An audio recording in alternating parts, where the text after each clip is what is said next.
किसानों को जो है ग्वार को लेकर आप क्या सलाह देना चाहते हैं? मैं ये बताना चाहता हूँ किसान भाइयों, आपको अपने फसल तंत्र को या खेत के तंत्र को यदि स्थापित करना है, स्थिर करना है, तो ग्वार उगाइए ही। क्योंकि ग्वार की फसल ऐसी है, कितनी बारिश कम हो जाए, ये मरती नहीं। तापक्रम भी 45-50 पहुंच जाए, तब भी ये मरती नहीं और इसमें लागत ज़्यादा लगती नहीं।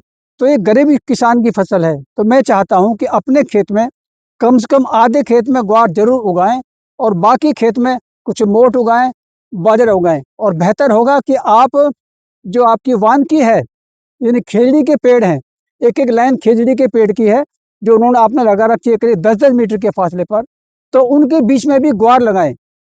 और बेड़ के बीच में भी ग्वार लगा सकते हैं। और ग्वार काटने के बाद में यदि आपके पास में सिंचाई उपलब्धता है, तो उसमें फिर आप रबी के मौसम में आप सरसों लगा सकते हैं। फिर सरसों काटने के बाद में समर सीजन में, ग्रीष्मकालीन में आप फिर मूंग लगा सकते हैं। तो इस तरह से वृक्ष हो गए, वृक्षों के साथ में ग्वार हो गया। और ग्वार काट के आपने रबी में फिर आपने सरसों लगा ली, और सरसों काट लिया फिर आपने मूंग लगा ली।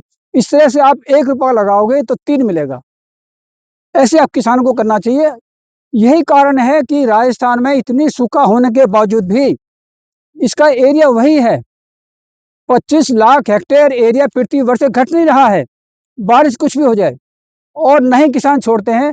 किसानों का ग्वार के साथ में जबरदस्त लगाव है, उनको इससे प्यार है, उसकी तकनीकी जान के ये किसानों को धोखा देता नहीं है। मैंने देखा है, एक बार मैं बाड़मेर जिले में गया था और मैंने किसानों को ग्वार दिया था। तो ग्वार लगा दिया, बारिश होगी, फिर करीब 50 दिन तक बारिश नहीं हुई। तो किसानों का ज्ञान देखिए, किसानों ने क्या, फिर फली तोड़ ली। वो बोले कि हमने फली तोड़ ली, घर में हमारी फली इस्तेमाल हो जाएगी, सब्जी में काम आ जाएगी।